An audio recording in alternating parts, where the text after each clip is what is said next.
महोदय, मैं प्रस्ताव करता हूं कि दंड प्रक्रिया संबंधी विधि का समेकन और संशोधन करने के लिए विधेयक को पुनर्स्थापित करने की अनुमति दी जाए।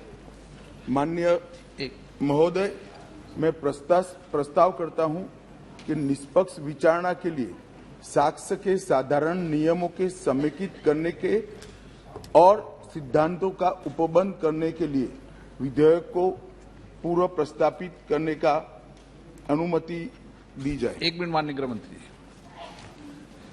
प्रश्न ये कि विधेयक को पुनर्स्थापित करने की अनुमति प्रदान की जाए। जो सदस्य इसके पक्ष में हाँ कहें, जो सदस्य विरोध में ना कहें। मेरे विचार में निर्णय हाँ वालों के पक्ष में, हाँ वालों के पक्ष में। माननीय मंत्री द्वारा विधेयक को स्थापित किया। अध्यक्ष महोदय, जिस प्रकार से 12B सारे सांसदों को निलंबन कर रहे हैं, महोदय, इसके कारण मैं प्रस्ताव करता हूं कि अपराधों और शास्तियों से संबंधित उपबंधों का समेकन और संशोधन तथा उससे संबंध या उससे आनुषंगिक विषयों को उपबंध करने के लिए विधेयक को पुनर्स्थापित करने की अनुमति दी जाए। प्रश्न है कि विधेयक को पुनर्स्थापित करने की अनुमति प्रदान की जाए। जो सदस्य इसके पक्ष में हाँ कहें, जो सदस्य विरोध ना कहें। मेरे विचार में निर्णय हाँ वालों के पक्ष में, हाँ वालों के पक्ष में। माननीय मंत्री जी विधेयक, माननीय मंत्री जी कुछ कहना चाहते हैं इस पे? हाँ। सभापति महोदय, माननीय अध्यक्ष जी, सबसे पहले तो आज 18 साल की उम्र में देश के लिए बलिदान देने वाले महान क्रांतिकारी खुदीराम बोस की पुण्यतिथि है। मैं पूरे सदन के सामने शीश झुकाकर उनको नमन करना चाहता हूं और उनकी स्मृति से प्रेरित होकर युगों युगों के लिए जो युवा देश के लिए काम करेंगे, वो सब के लिए महान क्रांतिकारी खुदीराम बोस जी का जीवन प्रेरणा के स्रोत हमेशा के लिए रहेगा, इसका मुझे विश्वास है। माननीय अध्यक्ष जी, आज का ऐतिहासिक दिवस है। आज के ही दिन दादरा नगर हवेली का भारतीय संघ में विलय हुआ था और भारतीय संघ एक प्रकार से संपूर्ण राष्ट्र बना था। माननीय अध्यक्ष जी, आज जब मैं ये 3 विधेयक लेकर आया हूं, उस वक्त आजादी के अमृत महोत्सव का समापन हो रहा है और आजादी के अमृत काल की शुरुआत होने का समय है। 15 अगस्त से आजादी का अमृत महोत्सव समाप्त होगा और 16 अगस्त से आजादी की 75 साल से 100 साल की यात्रा की शुरुआत होगी, जो निश्चित रूप से महान भारत की रचना करेगी। प्रधानमंत्री नरेंद्र मोदी जी ने इस देश के सामने गत 15 अगस्त को लाल किले की प्राचीर से अपना उद्बोधन देते हुए 5 प्रणों को देश की जनता के सामने रखा था। माननीय अध्यक्ष जी, ये 5 प्रण में से एक प्रण था कि हम गुलामी की सभी निशानियों को हम समाप्त कर देंगे, हमारे मन से वो बोझ को दूर करेंगे। माननीय अध्यक्ष जी, आज मैं जो 3 विधेयक एक साथ लेकर आया हूं, वो तीनों विधेयक एक प्रकार से मोदी जी ने जो 5 प्रण लिए हैं, उसमें से एक प्रण की अनुपालना करने वाले हैं। माननीय अध्यक्ष जी, ये तीनों विधेयक दंड विधान प्रक्रिया, क्रिमिनल जस्टिस सिस्टम को बेसिक कानून, इसके लिए मूलभूत कानून ये 3 विधेयकों के अंदर है। एक है इंडियन पिनल कोड जो 1860 में बनाया गया, दूसरा है क्रिमिनल प्रोसीजर कोड जो 1898 में बनाया गया और तीसरा है इंडियन एविडेंस एक्ट जो 1872 में बनाया गया। 1860, 1898 और 1872 में अंग्रेजों द्वारा बनाए गए, अंग्रेजों की संसद के द्वारा पारित किए गए ये तीनों कानूनों को समाप्त कर कर आज हम तीनों नए कानून पुरस्कृत करने के लिए मैं आया हूं। माननीय अध्यक्ष जी, इंडियन पिनल कोड 1860 की जगह भारतीय न्याय संहिता 2023 अब एस्टैब्लिश होगी। क्रिमिनल प्रोसीजर कोड 1898 की जगह भारतीय नागरिक सुरक्षा संहिता प्रस्तावित होगी और इंडियन एविडेंस एक्ट 1872 की जगह भारतीय साक्ष्य अधिनियम 2023 प्रस्तावित होगा। यह कानूनों की जो कानून रिपील होंगे इस तीनों विधेयक से, वो कानूनों की आत्मा जो है, वो कानूनों का मध्य बिंदु है कानून बनाने का, वो अंग्रेज शासन को मजबूत करने की दृष्टि से कानून बनाए गए थे। अंग्रेज शासन की रक्षा करने के लिए कानून बनाए गए थे और उसका उद्देश्य दंड देने का था, न्याय देने का नहीं था। ये दोनों मूलभूत चीजों पर हम परिवर्तन करने जा रहे हैं। ये तीनों कानूनों को रिप्लेस कर कर इनकी जगह जो 3 नए कानून बनेंगे उनकी आत्मा होगी भारत के नागरिकों को संविधान प्रदत्त सारे अधिकार जो मिले हैं इसकी सुरक्षा। ये कानूनों का उद्देश्य किसी को दंड देना नहीं होगा। इन कानूनों का उद्देश्य सबको न्याय देना होगा और न्याय देने की प्रक्रिया में, ये न्याय देने की प्रक्रिया में दंड वही होगा जहां अपराध रोकने का बोध खड़ा करने की जरूरत है। अपराध रोकने के लिए एक प्रकार की भावना खड़ी करने की जरूरत है, वही होगा। और मैं ये तीनों कानूनों को आगे मैं बताता हूं, बड़े ध्यान से इस प्रक्रिया में मैं इन्वॉल्व रहा हूं। अध्यक्ष जी, मैं सदन को आश्वस्त कर सकता हूं कि 1860 से लेकर 2023 पर 23 तक अंग्रेजों ने बनाए, अंग्रेज पार्लियामेंट ने बनाए हुए कानून के आधार पर इस देश की क्रिमिनल जस्टिस सिस्टम चलती रही। इसकी जगह भारतीय आत्मा के साथ ये 3 कानून अब प्रस्तावित होंगे और हमारी क्रिमिनल जस्टिस सिस्टम के अंदर बहुत बड़ा परिवर्तन आएगा। माननीय अध्यक्ष जी, मैं ये बिल स्टैंडिंग कमेटी को भेजने वाला हूं, इसलिए बहुत लंबा नहीं बोलूंगा, परंतु इतना जरूर कहना चाहता हूं कि जिन्होंने भी ये कानूनों को पढ़ा होगा, इसकी प्रायोरिटी क्या थी? मानवी की हत्या से या महिला के साथ दुराचार से बड़ा कोई कानून अपराध नहीं हो सकता, तो इसको 302 नंबर पर स्थान दिया गया। इसके पहले क्या था? राजद्रोह था। इसके पहले क्या था? खजाने की लूट थी। इसके पहले क्या था? शासन के अधिकारी पर हमला था। ये जो अप्रोच है, ये अप्रोच को हम बदल रहे हैं। सबसे पहला चैप्टर इसमें आएगा महिलाओं और बालकों के साथ अपराध। दूसरा चैप्टर आएगा मानव वध और मानव शरीर के साथ जो अपराध होते हैं उसका आएगा। तो हमने शासन की जगह नागरिक को केंद्र में लाने का एक बहुत बड़ा सैद्धांतिक निर्णय कर हम ये कानून लेकर आए हैं। मान्यवर, इस कानून को बनाने के लिए बहुत लंबी प्रक्रिया हमने की है।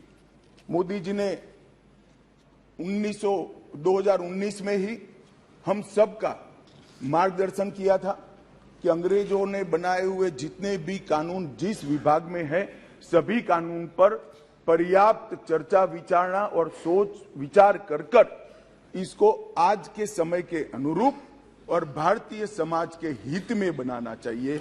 वहीं से ये प्रक्रिया माननीय अध्यक्ष जी चालू हुई। ढेर सारी कंसल्टेशन की प्रक्रिया इसके लिए हुई है। मान्यवर, मैं आपको बताना चाहता हूं, हर जगह पे व्यापक कंसल्टेशन किया गया है। मैंने अगस्त 2019 में ही देश के सारे हाईकोर्ट चीफ जस्टिस को पत्र लिखा था, सर्वोच्च अदालत के सारे न्यायाधीशों को लिखा था, देश की सारी लॉ यूनिवर्सिटी को पत्र लिखा था।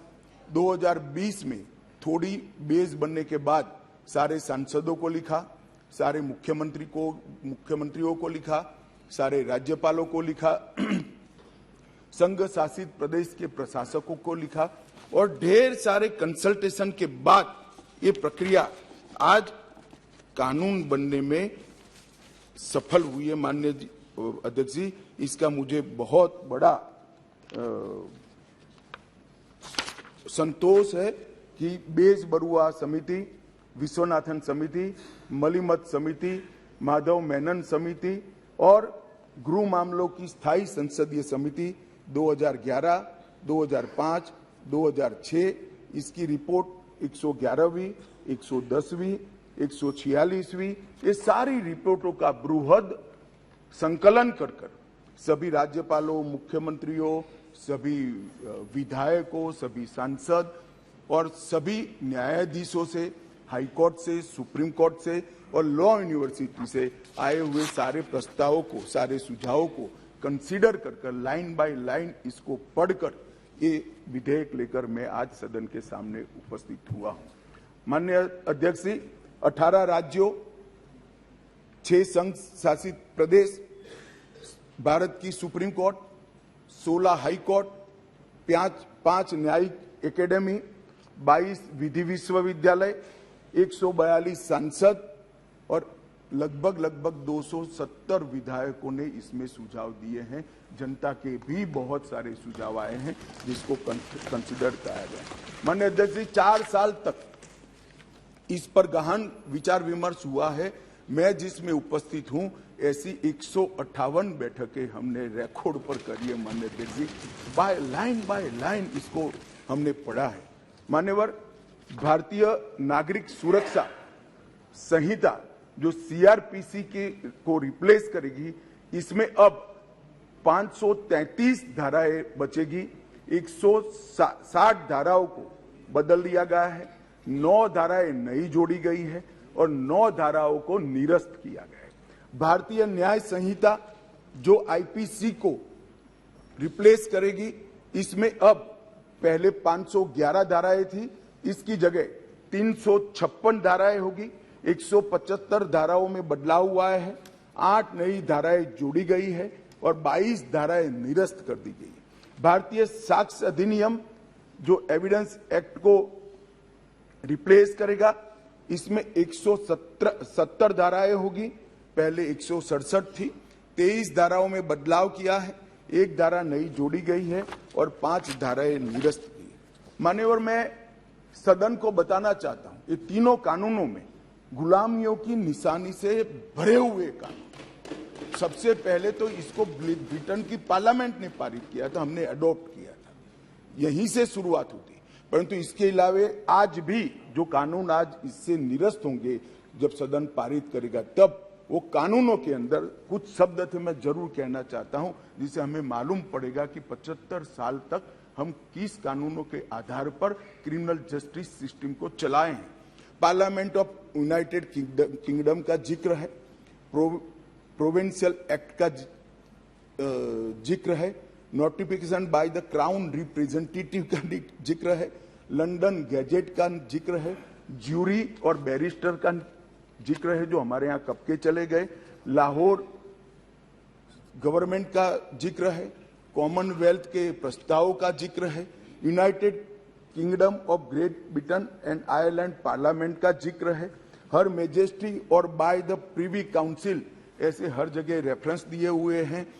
Copies and extracts content in the London gadget, इसके आधार पर एक कानून को बनाया गया है। Possession of the British crown, इसका भी जिक्र आज भी है। Court of justice in England, इसका भी जिक्र 33 से ज्यादा जगहों पे है। हर मैजेस्टी डोमिनियंस का इस अधिनियम के अंदर ढेर सारे जिक्र है। टोटल 475 जगह ये गुलामी की निशानियों को समाप्त कर आज हमने नया कानून मान्यवर लेकर आए। माननीय अध्यक्ष जी, इस कानून से हमने नए युग को जोड़ने का भी प्रयास किया है। हमारी क्रिमिनल जस्टिस सिस्टम में बहुत समय लगता है। कानून में कोई कानून की अदालत में जाए तो न्याय इतनी देर से मिलता है कि न्याय का कोई मतलब ही नहीं। लोगों की श्रद्धा उठ गई। कोर्ट में जाने से डर है। मैं गुजरात का कानून मंत्री भी रहा हूं, विधि मंत्री भी रहा हूं। कई लोगों ने मुझे कहा था कि साहब पनिशमेंट की कोई जरूरत ही नहीं। मैंने बोला क्यों? कि कोर्ट में जाना इटसेल्फ पनिशमेंट है। इस प्रकार की मानसिकता लोगों के दिमाग में कर गई। हमने इसीलिए आधुनिक से आधुनिक तकनीक को इसके अंदर समाहित करने का निर्णय किया है। माननीय अध्यक्ष जी, दस्तावेजों की परिभाषा का विस्तार कर इलेक्ट्रॉनिक या digital record, email, server longs, computer, smartphone, laptop, SMS, website, locational साक्ष्य, डिवाइस पर उपलब्ध मेल और मैसेजेस, ये सभी को कानूनी वैधता देता है, जिससे अदालतों के अंदर जो कागजों के ढेर लगते हैं, अंबार लगते हैं, वो समाप्त हो जाएंगे। एफआईआर से केस डायरी और केस डायरी से चार्जशीट और चार्जशीट से जजमेंट तक की सारी प्रक्रिया को डिजिटलाइज करने का प्रावधान इस कानून के अंदर मैं लेकर आया हूं।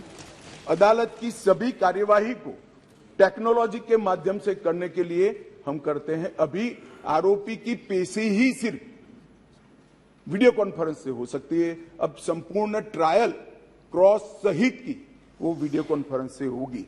शिकायतकर्ता और गवाहों का परीक्षण भी होगा। जांच पड़ताल और मुकदमे में साक्ष्यों का रिकॉर्डिंग जो करना है वो भी होगा। और उच्च न्यायालय के मुकदमे और सभी अपीलीय कार्यवाही भी डिजिटली संभव होगी। माननीय अध्यक्ष जी, ये करने से पहले इसमें कोई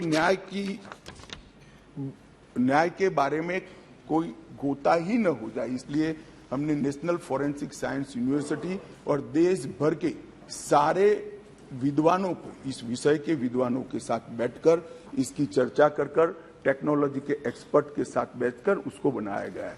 सर्च और जब्ती के वक्त मान्यवर हमने कई सारे ऐसे प्रावधान किए हैं जिससे निर्दोष नागरिक को फंसाया न जा सके। सर्च और जब्ती के वक्त ढेर सारी ऐसी फरियादें मेरे यहाँ रख दिया गया, मेरे यहाँ था नहीं, पुलिस लेकर आई, रख दिया। अब हमने सर्च और जब्ती में वीडियोग्राफी को कंपलसरी करा है, जो अब वीडियोग्राफी केस का हिस्सा होगी। पुलिस द्वारा ऐसी रिकॉर्डिंग के बिना कोई भी चालान, चार्जशीट रखा जाएगा वो वैध नहीं होगा। हमारा दोष सिद्धि का प्रमाण बहुत कम है। आजादी के 75 साल के बाद भी हम दोष सिद्ध नहीं कर पाते हैं मान्यवर। इसीलिए फॉरेंसिक साइंस को हमने बहुत बढ़ावा देने का काम किया है। देश के प्रधानमंत्री जी ने एक ऐतिहासिक निर्णय लिया है नेशनल फॉरेंसिक साइंस यूनिवर्सिटी बनाने का। मैं इस सदन के माध्यम से पूरे देश को आश्वस्त करना चाहता हूं कि 3 साल के बाद हर साल 33,000 फॉरेंसिक साइंस के एक्सपर्ट और साइंटिस्ट मिलने लगे। ये इसलिए किया गया कि कानून हम लेकर आने वाले थे मान्यवर। एक कानून में हमने लक्ष्य रखा है कि दोष सिद्धि के प्रमाण को, कन्विक्शन रेशियो को 90% से ऊपर लेकर जाना है, ये हमारा लक्ष्य है। इसलिए हमने एक महत्वपूर्ण प्रावधान किया है कि 7 वर्ष या उससे ऊपर की सजा जिस धाराओं में है वो सभी क्राइम सीन पर फॉरेंसिक टीम की विजिट को हम कंपलसरी कर रहे हैं।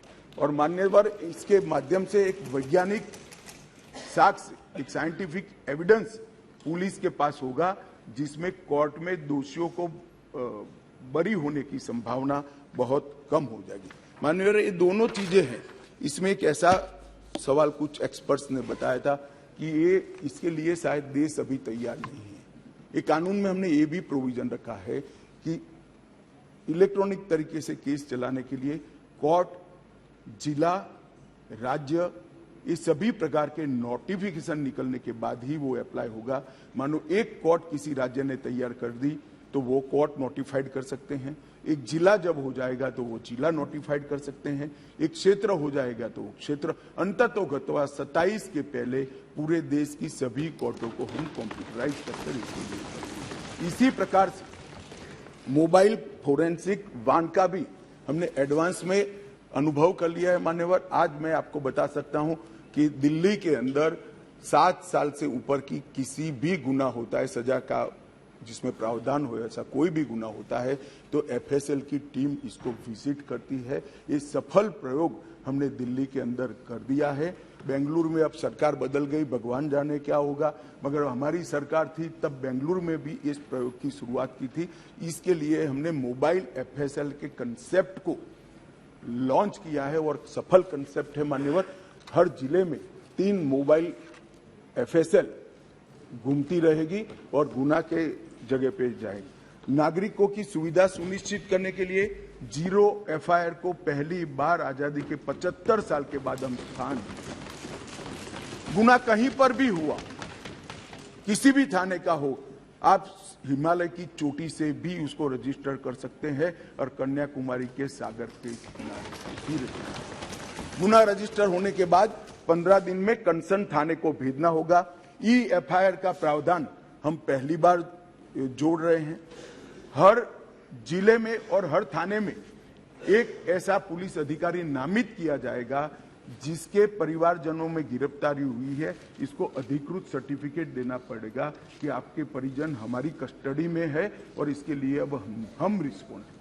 कई बार पकड़कर पुलिस 4 दिन तक कोई जवाब नहीं देती है मान्यवर, और वहां पर उनको कोर्ट में जाना है और इसकी जगह अब वो ऑनलाइन भी सूचना देनी पड़ेगी और व्यक्तिगत सूचना भी देनी पड़ेगी। यौन हिंसा के मामले में पीड़िता का बयान कंपलसरी कर दिया गया है और यौन उत्पीड़न के मामले में बयान का वीडियो रिकॉर्डिंग भी अब कंपलसरी कर दिया है। मान्यवर, पुलिस को 90 दिन में जिसने फरियाद की है इसका स्टेटस देना हमने कंपलसरी कर दिया है। 90 दिन में उसका स्टेटस देना पड़ेगा और हर 15 दिन में फरियादी को अपना स्टेटस भेजना पड़ेगा। 7 वर्ष या उससे अधिक के कारावास का केस अगर विड्रॉ करना है तो पीड़ित को सुने बगैर कोई भी सरकार इसको विड्रॉ नहीं कर पाएगी। ये भी इससे नागरिकों के अधिकारों की रक्षा होगी और इसके अंदर पहली बार हम कम्युनिटी सर्विस को सजा के बारे में भी इंट्रोड्यूस कर रहे हैं मान्यवर। ये प्रैक्टिस में कई जगह पे है परंतु इसका इंट्रोडक्शन एक्ट से, कानून से अब होगा। मान्यवर, सालों तक केस चलते नहीं है, इसके लिए भी हमने बहुत सारे प्रावधान करे हैं। छोटे मोटे मामलों में समरी ट्रायल का दायरा बढ़ा दिया है। समरी ट्रायल को 20,000 तक की गुनाहों में ले लिया गया है और 3 साल तक की जिसमें सजा है वो सारे समरी ट्रायल से हो जाएंगे। इस एक ही प्रावधान से 40% केसों की सेशन कोर्ट से बाहर होकर नीचे ही समरी ट्रायल से समाप्त हो गए। मान्यवर, आरोप पत्र दायर करने के लिए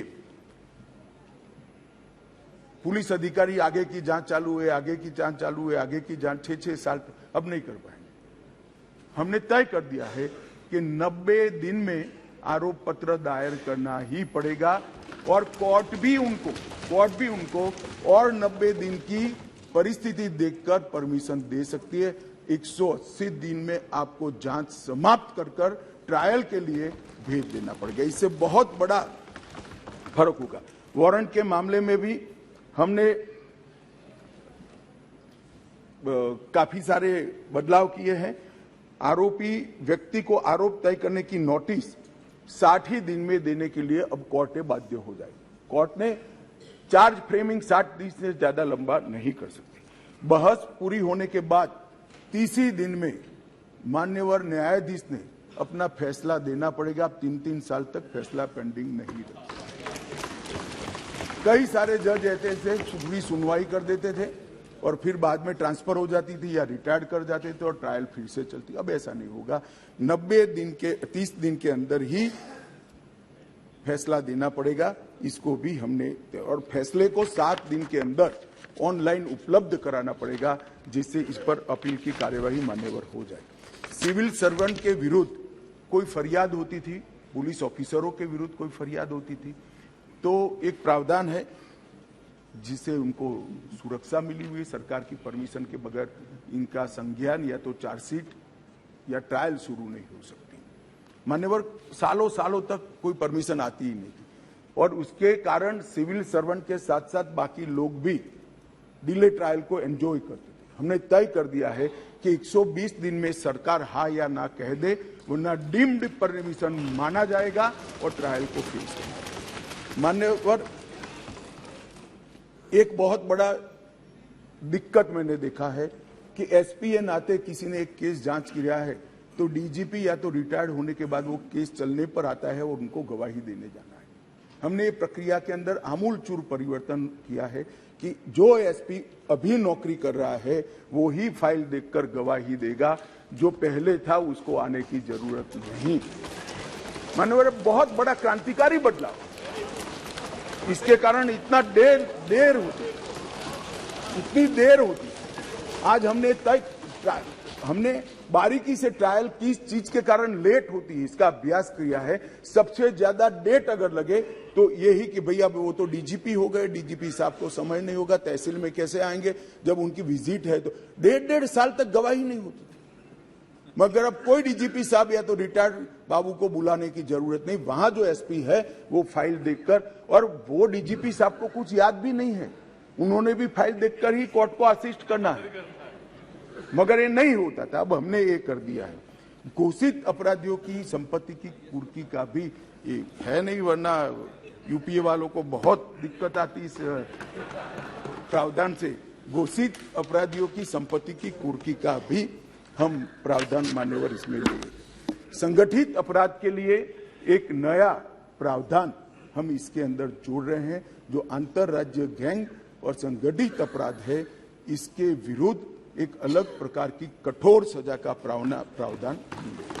महिलाओं के प्रति अपराध और सामाजिक समस्याओं के निपटान के लिए भी हमने ढेर सारे किए हैं। शादी, रोजगार, पदोन्नति के झूठे वादे और गलत पहचान प्रकट कर जो यौन संबंध बनाते थे, उसको अपराध की श्रेणी में पहली बार नरेंद्र मोदी सरकार लाए। गैंग रेप के सभी मामलों में 20 साल की सजा या आजीवन कारावास का प्रावधान किया है, जो आज नहीं है। 18 वर्ष से कम आयु की बच्चियों के मामले में मृत्यु दंड का भी प्रावधान। मान्यवर, मॉब लिंचिंग का बड़ा शोर मचा है, हमने उसको केयरफुली करा है। मॉब लिंचिंग के लिए भी 7 साल आजीवन कारावास और मृत्युदंड तीनों का प्रोविजन कर हम प्रावधान मान्यवर लाए।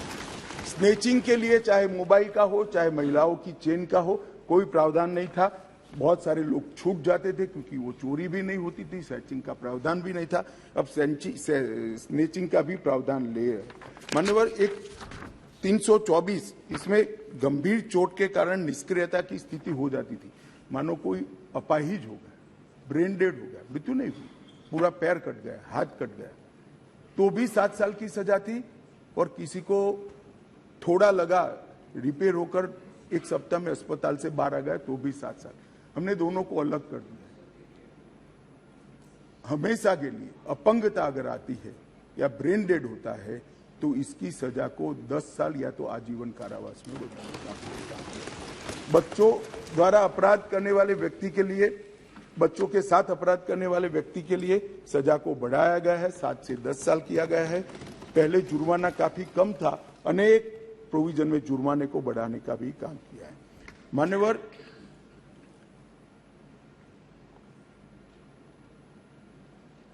अपराधियों के विरुद्ध जो भाग जाते थे इसके लिए भी 10 साल की सजा का लाया है, प्रावधान लेकर आए हैं। सजा माफी को पॉलिटिकल यूज करने वाले बहुत किस्से आते थे। अब हमने कह दिया है कि अगर किसी को सजा माफ करनी है तो मृत्यु की सजा को आजीवन कारावास में बदल सकते हैं। आजीवन कारावास की सजा को 7 साल तक ही माफ कर सकते हैं। 7 साल के कारावास को 3 साल तक ही माफ कर सकते हैं। किसी भी गुनहगार को, अभी बिहार में कुछ मामले आए हैं सामने, इसी प्रकार से राजनीतिक रसूख वाले लोगों को छोड़ा नहीं जाएगा, उनको भी सजा भुगतनी पड़ेगी। इसका भी प्रावधान मान्यवर हम लेकर आए हैं। मान्यवर, राजद्रोह पर कि अंग्रेजों ने अपने शासन को बचाने के लिए एक कानून बना था।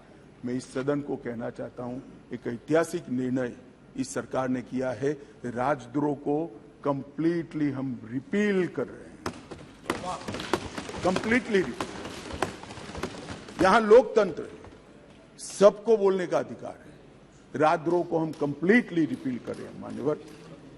और इस कानून में इसके साथ साथ अलगाव, सशस्त्र विद्रोह, विध्वंसक गतिविधियां, अलगाववाद, भारत की संप्रभुता, एकता को, अखंडता को चैलेंज करना, ये सब को कानून के अंदर किसी न किसी दाएं बाएं तोड़ मरोड़ कर जोड़ते थे। इसका कोई स्पेशल प्रोविजन नहीं था, टेररिज्म की व्याख्या ही नहीं थी।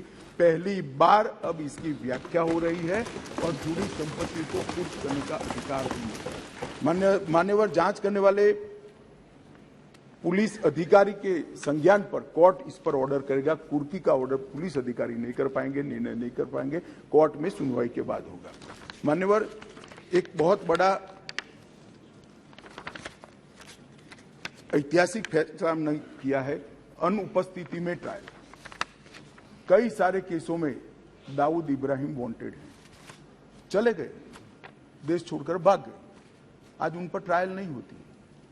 हमने तय किया है कि सेशन कोर्ट के जज ड्यू प्रोसीजर के बाद जिसको भगोड़ा घोषित करेंगे उसकी अनुपस्थिति में ट्रायल होगी और उनको सजा भी सुनाई, दुनिया में वो कहीं पर भी छिपके सजा सुनाई जाए।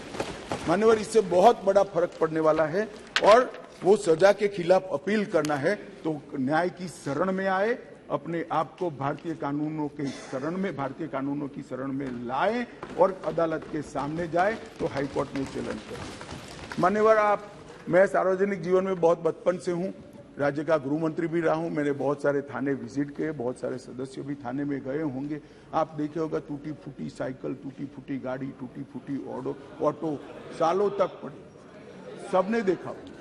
वो इसलिए पड़ा है कि कानून में प्रोविजन है कि केस के निपटारे तक इसको संभाल कर रखना। हमने प्रोविजन कर दिया है इसकी वीडियोग्राफी करना, वीडियोग्राफी की सर्टिफाइड कॉपी कोर्ट में जमा कराना और फिर इसका निपटारा आप कर सकते हो। इससे कम से कम पुलिस स्टेशन की स्वच्छता बढ़ाना। मान्यवर, इस प्रकार के, मैंने तो अभी थोड़ा बताया, इस प्रकार के ढेर सारे बदलाव इस कानून के अंदर हम लेकर आए हैं। टोटल 313 बदलाव है मान्यवर, और मैं इतना कह सकता हूं कि हमारी न्यायिक दंड प्रक्रिया, क्रिमिनल जस्टिस सिस्टम के अंदर आमूलचूल परिवर्तन होगा और सबको ज्यादा से ज्यादा 3 साल के अंदर न्याय। मान्यवर, इसमें पुलिस अधिकारियों को भी जवाबदेह किया है, वकीलों को भी जवाबदेह किया है और न्याय करने वाले के लिए भी मर्यादाएं रखी। इसमें महिलाओं का और बच्चों का विशेष ध्यान दिया गया है। अपराधियों को सजा हो इसकी चिंता की गई है और पुलिस अपने अधिकारों का दुरुपयोग न कर पाए, ऐसा भी है। इसके अंदर राजद्रोह जैसे कानूनों को एक और हम निरस्त कर रहे हैं तो दूसरी ओर धोखा देकर महिला का शोषण करने वाले और मॉब लिंचिंग जैसे जघन्य अपराध करने वालों को दंडित करने का भी एक और हमने राजद्रोह को रिपील किया है, दूसरी ओर संगठित अपराध और टेररिज्म पर नकेल कसने का काम भी हमने किया है। मान्यवर, मैं मानता हूं कि तीनों संहिता अपने आप में संपूर्ण है, परिपूर्ण है, परंतु 1807, 1828, 88 और 1878 से कानून प्रचलन में कोई भी व्यक्ति, कोई भी डिपार्टमेंट या कोई भी व्यक्तियों का समूह इसको कंप्लीट नहीं कर सकता। इसलिए मैंने निर्णय किया है मान्यवर कि इस कानून को मैं स्टैंडिंग कमेटी को, गृह विभाग की स्टैंडिंग कमेटी को देना चाहता हूं, जिससे पक्ष विपक्ष सभी संसद सभ्य इस पर अपना, काफी संसद सभ्यों ने दिया है, परंतु इस पर काफी अच्छी सोच विचार हो। इस पर बार काउंसिल भी चर्चा करे, बार एसोसिएशन भी चर्चा करे, कुछ रिटायर्ड न्यायिक अधिकारी भी चिंता करें और हम लॉ कमीशन को भी भेजेंगे, लॉ कमीशन भी अपनी टिप्पणियां दे। तो कुल मिलाकर ये सब आने के बाद ये विधेयक को उचित परिवर्तन करने के बाद मैं फिर से इस सदन के लिए आऊंगा। मैं आपको अनुरोध करता हूं माननीय स्पीकर महोदय कि मैं विधेयक को पुनर्स्थापित करता हूं और माननीय स्पीकर महोदय मैं ये भी अनुरोध करता हूं कि विधेयक को जांच हेतु विभाग संबंधी गृह कार्य संबंधी संसदीय स्थायी समिति को। एक मिनट, प्रश्न ये कि विधेयक को पुनर्स्थापित करने की अनुमति प्रदान की जाए। जो सदस्य इसके पक्ष में हाँ कहें, जो सदस्य विरोध में ना कहें। मेरे विचार में निर्णय हाँ वालों के पक्ष में, हाँ वालों के पक्ष में माननीय मंत्री विधेयक को पुनर्स्थापित करें। माननीय मंत्री जी। मान्यवर, मैं इस विधेयक को, तीनों विधेयकों को गृह विभाग की गृह विभाग के कार्य संबंधी माननीय स्पीकर महोदय, मैं विधेयक को पुनर्स्थापित करता हूं और आपसे निवेदन करता हूं कि ये तीनों विधेयकों को गृह कार्य संबंधित, गृह विभाग के कार्य संबंधित संसदीय स्थायी समिति को भेज दिया जाए। मान्यवर सिमरन कुछ पूछना चाहती हूँ। अब इसमें एक मिनट पूछ ले वो। गृह मंत्री जी को बधाई देती हूँ, बहुत ही बड़ा परिवर्तन। सर सिर्फ एक चीज आपसे मैं पूछना चाहूंगी कि जो लोग जेल की सजा काट के अभी भी जेल में 30-30 साल से, कुछ उनके लिए भी इसमें है कि नहीं, एक ये पूछना। सर दूसरा सवाल ये कि प्रैक्टिकली जो जमीन में होता है सब घर घर तक नशे पहुंच रहे हैं, जो घर वाले किसी को बताते भी हैं तो उनके बारे कोई उनका एक्शन नहीं लिया जाता, तो कोई प्रावधान इसके लिए भी कुछ होगा? एक मिनट गृह मंत्री जी, गृह मंत्री जी, माफी का सवाल है। माफी अपराध क्या है इसके आधार पर करने का संपूर्ण वैधानिक प्रावधान। बी मेहताब जी, सजा पूरी कर ली है, इसको छोड़ने के लिए सजा पूरी मेहताब नहीं जी। होती है, जन्म टिप होती है, अंतिम सांस तक होती है। इसको 14 साल में करने का जेल के अधिकारी के पास अधिकार होता है। वो अधिकार के उपयोग के लिए भी गुना को देखकर वैधानिक अधिकार उसको दिए गए।